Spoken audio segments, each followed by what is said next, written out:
Okay, please, we're at the weekly Torah portion. Please subscribe to the channel.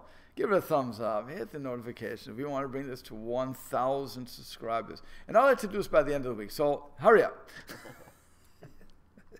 Okay. We are in this parsha, about Tisa. The first two aliyot are extremely, extremely long. Okay? They are probably, by bar none, the longest first two aliyahs that you have throughout the whole Torah.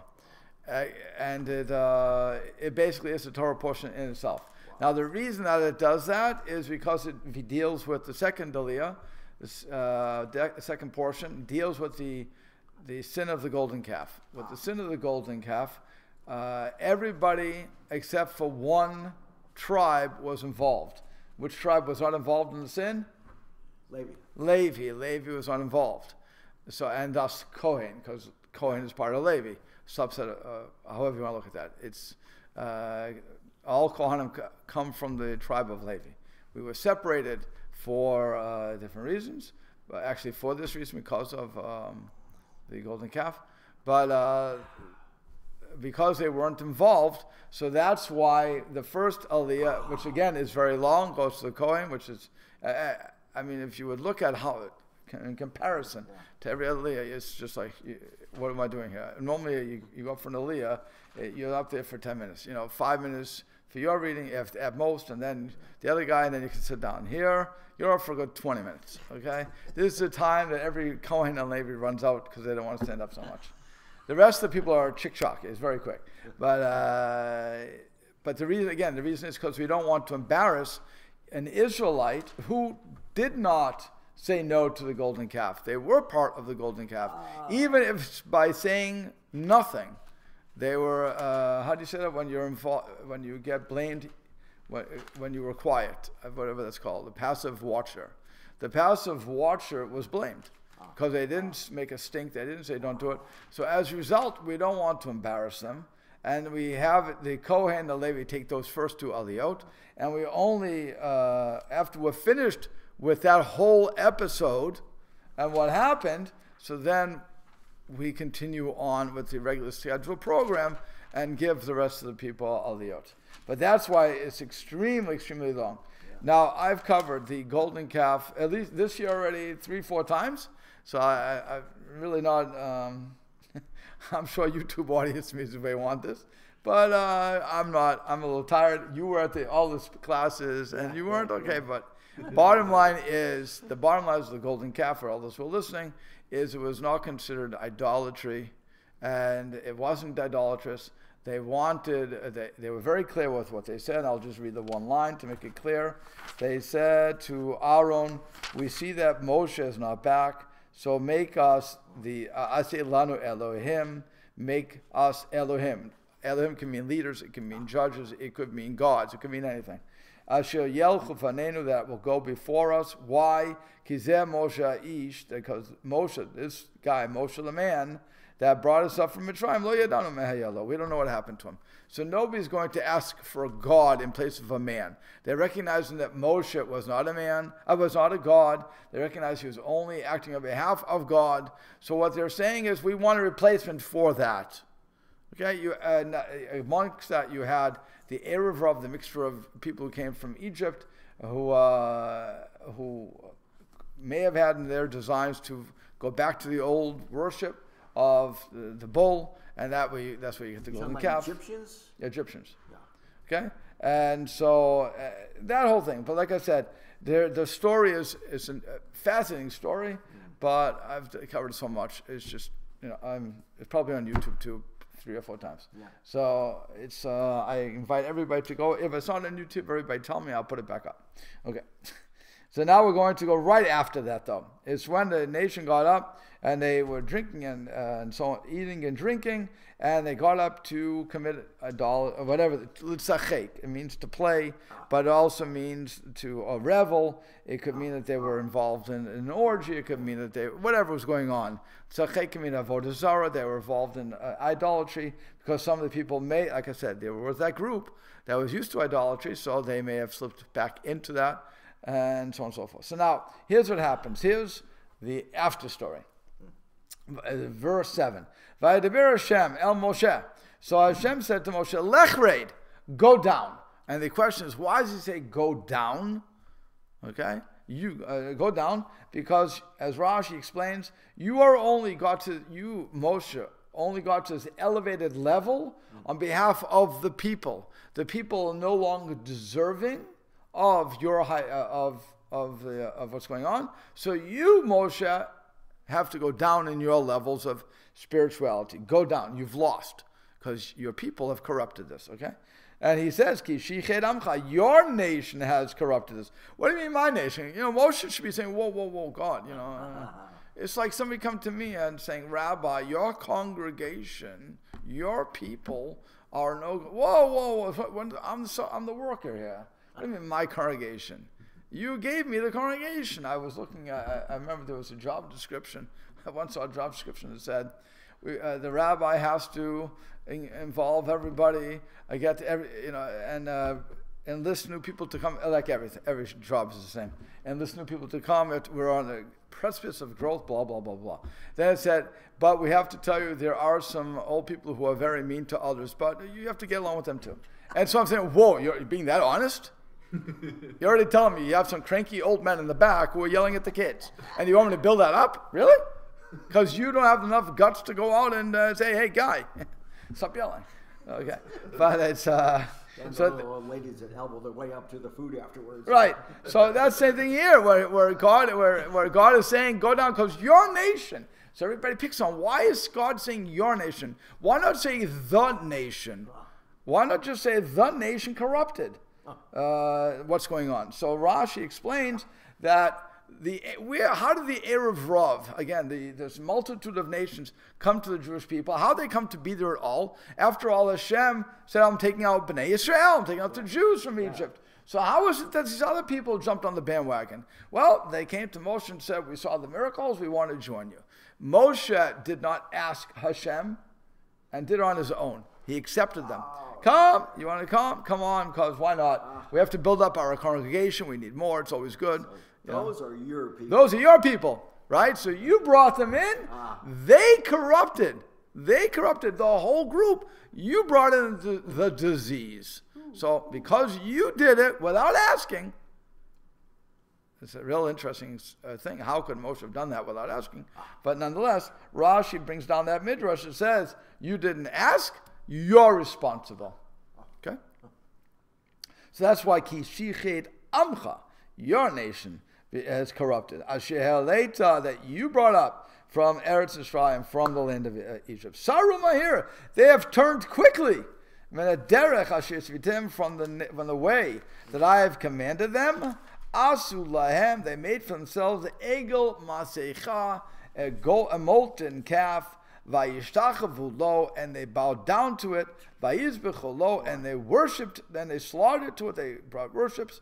Vayomru, and they said, Ela Elohecha Yisrael. These are your gods, Israel. Again, that's why Rashi and the rabbis say that this is the Erev Rav, because it really should have said, they said, these are our gods, Israel, right? But since it says these are your gods, it's obviously somebody outside trying to convince them. That brought you out from Mitzrayim. Okay, so that's another. The people bowing down said, "This is your God." This is your God. This is ours. yours, right? Not ours. It should have said, if they're Jews, should have said, "This is our God who brought us out." That's interesting. Okay, so once again, you have, if you're looking at the words, the simple words, it goes against all the, and I always like to pick on the Christian preachers who say that we were at fault, we were the nuts. We were wrong not to say anything. We should have said, this is wrong, you can't do this. We should have fought the Erev Rav and said, get out, you're evicted from the cloud. We didn't do that, but because people don't like to speak up. They figured this will, what's the truth is, we have a lot of nuts today in our Congress and around. Maybe it's from the right to the left, I don't care where you're going. The middle group is who we all think we are. I mean, I know I'm in the middle, so I don't know about everybody else. But I think most people, I think the vast vast. I mean, 90 to 95% are the majority like me. Center left, center right. That's where it's right. But I'm saying most people are like me, and yet what are we doing? We're shutting our mouths. We're shutting our mouths to all the new Green Deals, all the socialism, all the Michigan, even to the right, those Michiganders who are going the other way. It's not good. I mean, you have to really come to the middle. But most of us are saying like this: this too will come to an end. Leave me alone. I mean, Ocasio-Cortez shot herself. Everybody's thinking, okay, she shot herself in the head, or whatever the expression would be, when she got Amazon to leave New York. New Yorkers are like, what are you, crazy? You just lost us money. And then her comments about the, what was it? The $3 billion rebate or whatever, a tax break. We could use that money. It's a tax break. You don't have that money. Okay. So, and even the left is looking at her saying, yeah, we can't defend that, sorry. Okay. Okay. We're stuck. We're stuck. Okay. And again, to the other side, you have people who make stupid statements. She's just the most famous at this point. I'm seeing her all over the internet. That's why her name keeps coming up to me. But it's, like I said, we're in the ones in the middle are just saying, okay, so she won't get elected, it'll be a first-timer, and bye-bye, and get it over with. Okay? And you can go on and on with that. So that could be, and that's what some people say, the reason that the Jews did not speak up is this will come to an end. By the way, how many people were involved? 3,000. How many people were there? 3 million. So what are you picking on me for? But again, the answer is because you didn't say anything. You have to speak up. Because if now it's 3,000, but they infect other people with their thoughts. They got away with it. You didn't speak up. So that's really what's going on. Okay, that's the musar that comes out of that. So now, again, it says that they did all these things, and it's now 9. So it says, Vayomer Hashem Moshe. So Hashem said to Moshe, Iti, and Amazeh, I have seen this nation. V'nei am kishe oravu. They are a stubborn nation. Okay, and Rashi explains what does that mean? Stiff-necked, right? That's how they train, stiff-necked? Yeah. Okay, yeah. So machazir and kashay arpam, they have a stubbornness, the neged, mochichehem, opposite the people going to reprove them, and they don't want to listen, they refuse to listen. So here, even if somebody did speak up, they didn't listen, which goes back to the class that we had on Tuesday, right? On Tuesday, what are we always looking at? Tuesday morning. We're looking at the macha, the rebuke. Remember in the Tuesday morning, and we're talking about in the Gemara. We're talking about people rebuking. When do you rebuke? When don't you rebuke? Yeah. You rebuke when people are going to listen. So Hashem is saying people are an amke she'orefu. They're stubborn. Even when you tell them off, they're not going to listen. Does it excuse you? No. Again, you have to at least put up your macha. You have to at least put up your protest. Okay, that you have to do. That's whether if they listen, they listen. If they don't, they don't. And if you're very powerful, then you can make them listen. Because as we all know, balamea baladea, the one who has the money makes the rules. Okay, so if the people are strong like that, they tell them, be quiet. Listen, it shuts it down. At least publicly. Again, how they're going to think about it is something else. But that's what's going on here. Okay, so and now God said something very strange. Now leave me. And my anger will grow against them, and I will destroy them. And I will make you into a great nation. So this seems to be a win-win deal for everybody, right? You have a bunch of troublemakers. God am going to do you, Moshe, a tremendous favor. You leave me alone. My anger will grow against them. I'll wipe them out. But fear not, Moshe Rabbeinu. Fear not, Moshe. I'm going to make you, your children, your family, a great nation, unbelievable. As we would say, as our president, big league. It's going to be huge, blah, blah, blah. Okay. Now, who wouldn't want to hear that? Right? Get rid of the bums. Let my kids take over. We'll build a whole new civilization. What's wrong? Okay. So Rashi explains, Hanichali, leave me. Adayin lo shamanu. We still didn't hear that Moshe was praying for them, that he should say, leave me alone. We didn't hear Moshe. Moshe didn't give any petitions yet. So what do you mean, leave me alone? So it's Ella kam petach lo petach. But here Hashem was giving him an opening and telling and informing him that the matter depends upon him. If he prays for them, he won't destroy them. If he doesn't pray for them, he'll destroy them. So what we're seeing is Hashem is giving Moshe the ultimate test. What do you want to do? They're your people. Your people. You tell me what you want to do. You want me to, if you leave me and you don't interfere, well, I'll take care of them. Because Midah Hadin, the trade of justice, is ready to go. On the other hand, if you tell me, hold off, okay, let's have a discussion. That's up to you. Okay? So but he's not saying it openly. He's just saying, leave me. But I wasn't holding your beard, God. You know, that sort of thing. I wasn't touching you. What do you mean, leave me? You run the world. Yeah? You want to say? Yeah. So Hashem is saying, so this is a stiff-necked people. Is he referring to the entire group, just Bnei Yisrael? What? It seems so in this. Again, it would seem so because the Bnei Yisrael are all blamed ultimately. Are going along with right, they're going along with it. So imagine if somebody would come, imagine somebody comes in here to the Midwest Torah Center in South Bend, Indiana. Okay. And it's a woman. And she comes in and says to us, I want to sit here during services. In the men's section of what we're going to say. You have to. Please leave. Go to the women's section. I don't want to. I'm going to stay here.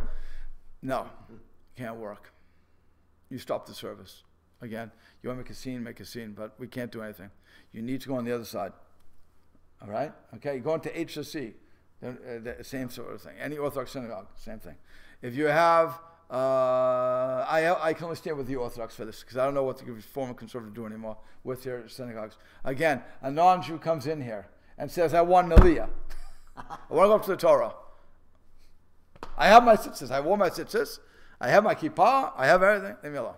I think I'm Jewish. I hold I'm Jewish. So, but you're not Jewish. You believe in Jesus. Yes? Yes. Okay. And you go to church. Yes? Right. I'm a Lutheran. Great. Okay. All these wonderful things. But I want Aliyah. What are we going to say to him? No. Can't do it. No, but I want. I'm going to. No. Okay. So we would immediately put up a protest. That's it. That's it. If you do it, if you give in to everything, then you're agreeing to everything ultimately, right? So that's what's going on here. You have to, if you're stiff-necked because you didn't listen, you didn't protest, you didn't do anything.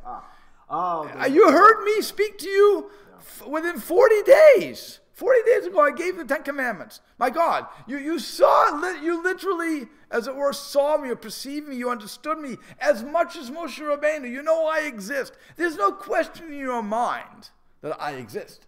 Okay? And you saw all the miracles I did. Really? And you're going to give in to this group who says, make us gods? Make us leaders? What's the nonsense? Go to Aaron HaKohen, who was there anyway. Say to the Sanhedrin, which was already made, if you want to follow logic like that, or even if it wasn't made, Moses left people in charge. So go to them and say, what do we do now? Tell us. Teach us. We don't know what to do. We're stuck. We don't think he's coming back. Right? He's been gone for 40 days. So what are we supposed to do? That's what they should have done. And the fact that they didn't meant that there's a problem. And nobody's reproofing them. Nobody's telling them, wait, don't worry. Maybe we messed up. Give it a couple more days. Give it a couple more hours. There's no discussion there. So again, that's why I'm saying Am Kasher Orif could refer to everybody, which it probably does, because we always say about ourselves, we're all an Am Kasher Orif. By the way, that works to our positive and negative. The negative is because we don't listen. The positive is because we don't listen. Because we don't listen to the non-Jews who told us walk away. We've grown like amazingly throughout all the people who tried to kill us, all the people who tried to have us convert. Am Kasher Orifu. We're not fickle. We absolutely are not fickle. Now it comes to that. We never gave up God. We didn't jump to idolatry like that. I mean, again, there were those groups who did. I'm not going to argue on the groups that did, but the vast majority, and it's a book called God versus Gods by Reuven Klein, which I did a review on. Very good book, actually. God versus Gods. Interesting. Right. He goes through the Bible and the biblical and he shows how it's been taken out of context and brings a lot of footnotes. It's a very great. I wrote about it in the bulletin. Right. I wrote about it as a review in the bulletin. I went on Amazon. It went all over the place. So it's a really good book. But he shows that even the kings that were accused of idolatry wasn't straight idolatry. It was a different sort of thing, and he proves it. So it's really an interesting way to look at things. We never gave up God, per se. Okay, and so, yeah, we're an Al-Kashay Arv that way too. So it's positive and negative. That's what I'm saying. It doesn't only work against us. As far as God's concerned, at this moment, it was bad. But in the end, it'll be a good midah to have. So what happens? Right away, Moshe says, no, I don't want you to make a nation out of me. Vayechal Moshe, so Moshe pleaded at Pnei Hashem Elokav, before the face of Hashem, his God. Vayomer, and he said, Lama Hashem yecharabcha b'mecha. Why does Hashem want to have his anger against your people? Asher hotzeita, that you took out Meretz Yisrael from the land of Mitzrayim, b'koch gadol, with a great power of Yad Chazakah, and with a strong hand.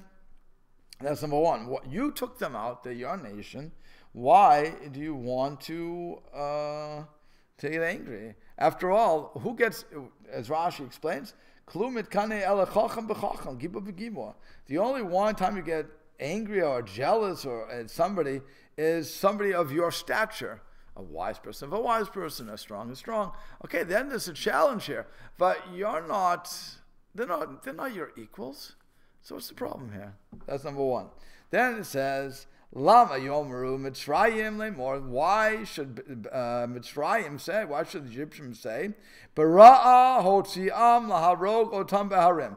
With evil intentions, he took them out to kill them in the mountains. Ulachalutam, and to destroy them from on the face of the ground.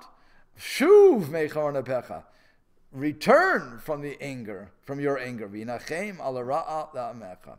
and reconsider regarding the evil that you want to do to your people. So now Rashi says, what's going on here? It's not Rashi? Okay, it's not Rashi. So it's other people. So the question is, what's his whole speech about? He says, Bara'a Hotzi'am. What did Pharaoh say? When Pharaoh was telling Moshe, you want to take the people out, but Ra'ah is a bad thing going on, right? So Ra'ah was a name of a god, of a star. Ra'ah was the name of the star, okay? The Egyptian god was Ra, okay, but Ra'ah was a name of a star apparently, and so Moshe is saying to God is, if you kill them, so then the Egyptians will say that it's true that our God couldn't do it, but the God Ra took them out, not you. It's going to be a Chil Hashem. It's going to be a profanation of your name to do this. So you have to go away from your anger. So that's the first thing. One is this, he didn't say they're innocent, because they weren't innocent. So you can't say you're innocent. You didn't say, no, let me understand, let me intercede. No, they're guilty, period. Either because they didn't speak up or because there was that group that did what they did. Okay? So you can't say they're innocent at the same time, so you go on the other side. I don't want, if you kill them, so the Egyptians will just say that Ra'ah took them out. Okay? And that's why it says, the Ra'ah Hotziam, we translate it with evil. He took them out with evil intent, right? That's what they, with evil intent. That's how they would translate it. But it could be in Ra'ah, meaning the name of that star. So you don't want to do that. Okay? And by the way, why is, then he continues. Okay, let's go a little further. Zachor Avram Yisrael. Remember the actions, in other words, the merits of Avram, Yitzchak, and Yisrael. It doesn't say Yaakov, by the way. It says Yisrael. Because Yisrael is the elevated name of the Jews, right? Yaakov is when we're down in the dumps. Yeah. We're just the regular guy, and we're no good. But Yisrael is when you're elevated already. So it says, those three people, Avadecha, your servants, Ashinishbat Lembach, that you swore to them through you, but to the Berolem, and you said to them, Our Be'ezarachem, I'll increase your seed, Kochoch Ve'eshmayim, like the stars of the sky, V'chola Arsazot, and in this whole land, talking about Canaan, Asher Amati Atim L'Zarachem, that I said I will give to your seed, V'nachlu Li'olam, and they will inherit it forever. So Rashi says, it says, remember to Abraham, Im Avru Al-Aser Hadibrot. This is the argument that Moshe is giving to Hashem. If they transgressed on the 10 commandments, so guess what? Avram, their father, Nitnasa Be'eser Nisyonot. He passed, or he was tested 10 times. For each commandment, he was tested and he put up with it. Okay? So Adayan Loki Be'el, and he has yet to receive his reward for that. Right? So in that merit, you should do it. So Zechola Abraham.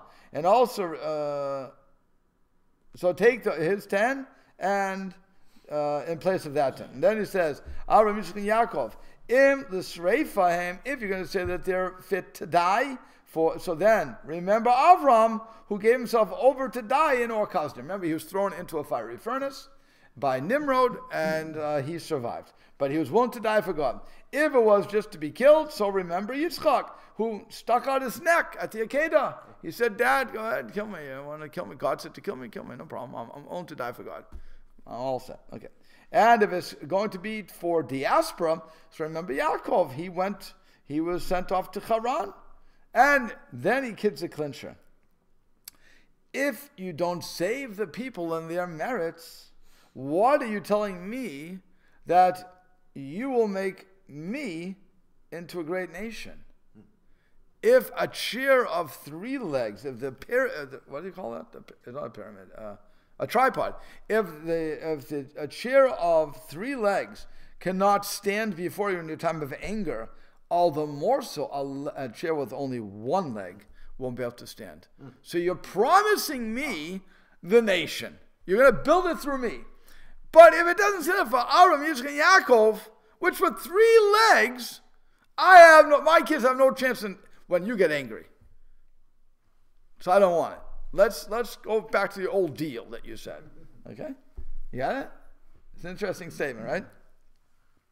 And then it says that you swore to them, and then it says, Lo nishbat lehem b'davar shehu kala. It says you didn't swear to them with something that is going to go away, and you didn't swear by the heavens and the earth, and not in the mountains or the high hills, but you swore in yourself, and you always will exist. Right? We said that don't allow every time. You were there, you will be there, you will always be there, and so on and so forth. You were there before time. So that is what he's saying. You have to remember that. And then Rashi tells you when he said all these things. So fine. So what happened? Vayinachem Hashem. Hashem was comforted, or he reverted, he changed his mind, if you will, al hara asher diber lasot emo, on the evil that he was going to do to the people. So Moshe wins that round. Okay, he gave a good argument, which is possibly, if you will, what Hashem wanted anyway. Okay, because Moshe is going to, like every leader and every rabbi, get burnout. People are constantly bothering him, and he's working for them, and the pay is horrible, and the hours are ridiculous. So, but really, he's going to come up with a lot of stuff, and he has to clean up a big mess, right? Because the Egel Azav, the golden calf, was a big mess. His brother was involved. The people were involved either by not saying something or whatever the case is going to be. So he has to be able to have something. It's going to be a real cleanup. You better get what's the people who have to clean up the toxic waste? What's that? FEMA. FEMA, right? So FEMA has to. You have to have that suit on, and so. But before you try to clean it up, you have to know you're not wasting your time. So that's why he's arguing with God. Yes or no? Am I wasting my time? Am I going to try to clean up, but then you're going to just, take us out anyway? If that's the case, basically take us out. No, I mean, what's the use? Why should I clean my room if I have to just, if you're just going to, burn the house anyway? It's not worth it. So, and that's when he gets a good argument, and Moshe and Hashem gives him. So once that happens, once he's convinced God to hold off, and by the way, we're not going to get to this, so I'll give you the spoiler alert. Okay, it just because Moshe got us off the hook on this one time, Hashem says, I will forgive them for this moment. In other words, I won't punish them, but every time that they are punished, there will be some semblance of the punishment of the golden calf throughout the rest of our existence here. There's always going to be a remnant of that, which is why, by the way, in our tefillin, if you ever look at your head tefillin, there's 3 cows here sticking. Okay? Yeah. And it sticks up. Why does it always have it there? Because when you're looking at it, okay, when you see it, you remember, the golden calf. And if we could recover from the golden calf, there's no sin I can't recover from. So it gives us an impotence to do tshuva. What's the significance of the 3? The 3 hairs? I'm not sure if there's a significance to 3 hairs, but I'm not sure if the number 3 means anything. But I was told that by a sulfur because he was doing it. I was saying, what are you doing? Just, he told it. I said, wow, that is it's a beautiful concept. Nobody tells you these things. You just give it to fill and you put it on, it's mechanical. But it's when you realize what the beauty is, you say, and it's only in the head to fill in too. It's not in the arm to fill because you don't see it. It's covered. So the head you see. So that's why you're going to do all that extra stuff. Okay, so what happens? Vayifen, now the next step. Vayifen v'yered Moshe v'nahar. So Moshe turned, and he went down from the mountain. And he had the 2 tablets of testimony in his hand. He had the 10 commandments. God wrote it on on the stones. He brought them down. So the stones were the tablets were written on both sides. From both sides you could read it, which is miraculous in its own right because you have, if you think about a samach, so the samach is a circle, and so in order to have that circle, if you just punch the circle, you have nothing else. So that means that little circle had to be hanging. So wait, it says also, what about? I think I read this someplace before. I don't remember now. So if it's engraved all the way, it's carved all the way through, engraved. Supposed to be backward. Correct. Is it backwards or do you see it? You see it the right way. You see it the correct way, either side. That's, which is again miraculous. Yeah. So whatever side you look at, you're going to see it right. It would appear as correct. Right. Normal. That was the other miracle. Yeah. Wow. Okay, so it's an amazing thing. A lot of miracles were happening here. And so the luchot were written, were the God's handiwork. They were the work of God. But michtav and the script was michtav Elokimhu. That was also the script of Hashem. And so that's Hebrew, fine. And what we have so there's a whole argument. What was Hashem's script? Was what we call a shurit today, the Assyrian script that we all have a Sefer Torah in? Was it what other people want to, if you look in your old English, old Hebrew dictionaries, you'll see, maybe even say in the new ones, you'll see the old Hebrew alphabet, right? So they'll have what doesn't look like ours today. You mean like the appearance in the Dead Sea Scrolls? It appears there. It's old ancient script. I'm not sure what's there. I'm not sure what's there. But if you look again, if you take Ben Yehuda barbecue dictionary, you'll see it says original or old Hebrew, something like that, and it gives you different. It doesn't look like our Hebrew. And so the question is, whose Hebrew was Michtav Elokim? Who was it? So the rabbis, there's an argument, but the rabbis want to say, for the most part, that is what we have today in our Torah. Really? Okay, that is what it was, and that which we call Ivrit, the old stuff, was what we would use when we didn't want to write anything but when it was being written in the Sefer Torah. In other words, you would know this, but in Hebrew school, we learn 2 things. Well, okay. We learn how to read Hebrew, and we also learn how to write Hebrew, but we don't write it like it's written in the Torah. For instance, an aleph in the Torah is, for those in YouTube land, is like this, okay? But in Hebrew, if I'm writing it, I'm going to write a backward C and a line. Right? Yeah. If I'm going to write a bait, I don't write it like this. I write it like this. That's the Gimel, and so on and so forth. That's Hebrew cursive, right? Cursive Hebrew, right? Yeah. So we have cursive Hebrew. So they want to argue that the old Hebrew, quote unquote, that old Hebrew, the original Hebrew, was cursive as compared to Michtav Elokim, which nobody wanted to use because it was only for the Sefer Torah. Yeah. That's Ashurit. That's what they want to argue. It's an amazing argument. Yeah. It's an amazing argument. It's also interesting, though. Again, our printed Hebrew is like the Torah minus the crowns. It's not quite as fancy. Correct. But also, there is such thing as people can write in block printing, which would be much more simple than even this. You just make it simple form. Right, but that's what I'm just saying. When it comes to these words, that's what you have to look at. What does that mean that it's the Michtav Elokim? What is the Michtav Elokim? Was it the old Hebrew? It was what we have today. So again, if you look at the old Hebrew, the Gemara wouldn't make sense. The Talmud wouldn't make sense to say that there was a miracle because the Samech or the other letters don't look like we have today. It wouldn't necessarily be hanging.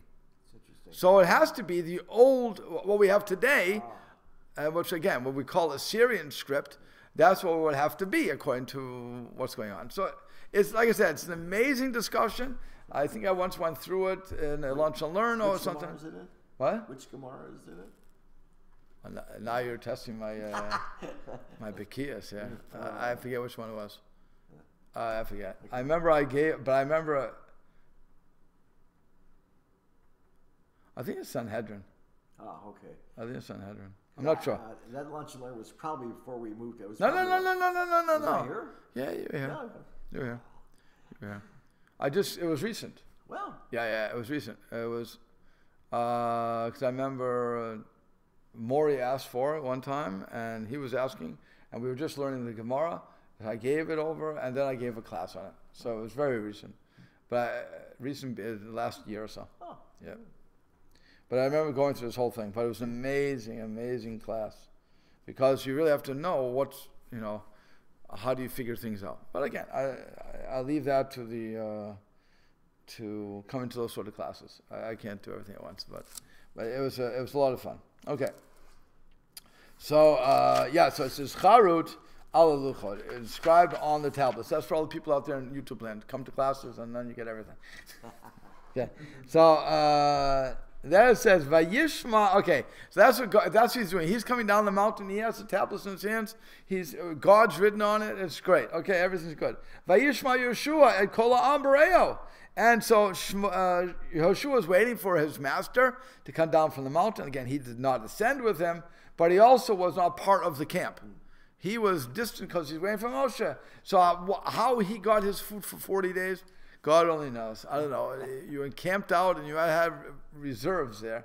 But really it's 40 days later. And if he's not going home, either that or he went home in the middle of the night and got what he needed and came back. I'm not sure what happened. But he's here for 40 days apparently. So V'yishma Yeshua kol ha'am b'reo, and so Yeshua heard the voice of the people in their revelry, in the shouting.